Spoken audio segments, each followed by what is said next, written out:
નમસ્કાર દર્શક મિત્રો, કનેક્ટ ગુજરાતના સીજી એક્સપ્રેસ ન્યૂઝમાં હું આકાંક્ષા આપ સૌનું સ્વાગત કરું છું. નજર કરીએ દેશ, દુનિયા અને રાજ્યની તમામ ખબરો ઉપર. સુરત જિલ્લાના મહુવા તાલુકાના એક ગામમાં 12 વર્ષીય સગીરા સાથે છેડતીના આરોપી પરપ્રાંતીય યુવકને પોલીસે છોડી મૂકતા સ્થાનિક આદિવાસી સમાજના ટોળાએ આરોપીની દુકાનમાં આગ ચાંપી અને પોલીસ પર પથ્થરમારો કર્યો હતો. જોકે પોલીસે ત્વરિત કાર્યવાહી કરીને આરોપીને વલસાડ પાસેથી ઝડપી પાડ્યો છે.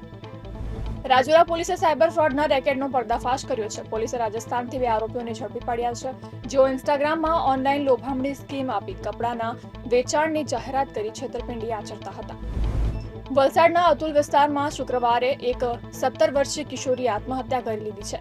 મધ્યપ્રદેશની રહેવાસી કિશોરીએ પોતાના રૂમમાં દુપટ્ટાથી ફાંસો ખાઈને જીવન ટૂંકાવ્યું છે. રાજસ્થાનના રાજસમંદમાં એક વાનમાં 3 લોકો સહિત 7 લોકો પૂરમાં ફસાઈ ગયા હતા. વાનમાંથી બહાર નીકળેલા કેટલાક લોકો કિનારા સુધી પહોંચવાનો પ્રયાસ કરતી વખતે ઝાડ પર ફસાઈ ગયા હતા. લગભગ 2 કલાકની બચાવ કામગીરી બાદ બધાને બચાવી લેવામાં આવ્યા છે.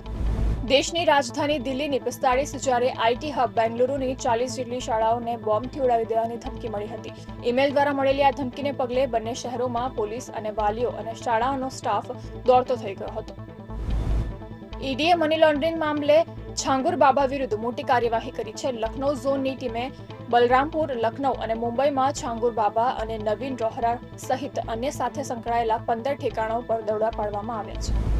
ઉત્તરાખંડના ચમોલીમાં ભૂકંપના આંચકા અનુભવાયા છે. રિક્ટર સ્કેલ પર તેની તીવ્રતા 3.3 નોંધાઈ હતી. ભૂકંપનું કેન્દ્ર 10 કિલોમીટર ઊંડે હતું. આ ઉપરાંત અફઘાનિસ્તાન, મ્યાનમાર અને તિબેટમાં પણ ભૂકંપના આંચકા અનુભવાયા હતા.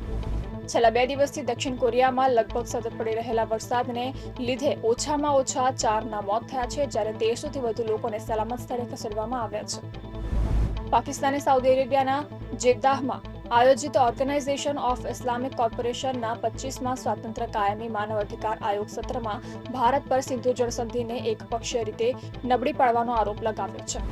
રશિયાની આરઆઈસીની બેઠકને પુનઃ શરૂ કરવાની પહેલનું ચીને સમર્થન કર્યું છે. રશિયાના ડેપ્યુટી ફોરેન મિનિસ્ટરે બેઇજિંગ અને નવી દિલ્હી સાથે આરઆઈસી સહયોગને પુનઃ શરૂ કરવાની ઈચ્છા વ્યક્ત કરી હતી, જેને ચીને સમર્થન આપ્યું છે. તાજેતરમાં દિગ્દર્શક પાર રંજીતની આગામી ફિલ્મના સેટ પર પ્રખ્યાત સ્ટન્ટમેન SM રાજુનું દુઃખદ અવસાન થયું હતું. આ દરમિયાન અક્ષય કુમારે સ્ટન્ટ કલાકારો માટે એક મોટું પગલું ભર્યું છે. અભિનેતાએ દેશભરના 650થી 700 જેટલા તમામ સ્ટન્ટમેન માટે વીમો કરાવવાનું નક્કી કર્યું છે. એક્ટ્રેસ સંગીતા બિજલાનીના પાવના ડેમ સ્થિત ફાર્મ હાઉસમાં 18 જુલાઈના રોજ અજાણ્યા લોકોએ ચોરી કરી હતી. ચોરોએ સીસીટીવી કેમેરા તોડી નાખ્યા હતા, ફાર્મ હાઉસમાં તોડફોડ કરી હતી અને ઘણી કિંમતી વસ્તુઓ લઈને ભાગી ગયા હતા. તો આ હતા કનેક્ટ ગુજરાતના આજના સીજી એક્સપ્રેસ ન્યૂઝ. નવા સમાચારો અને વધુ અપડેટ માટે તમે જોડાયેલા રહો કનેક્ટ ગુજરાત સાથે. ત્યાં સુધી મને રજા આપશો.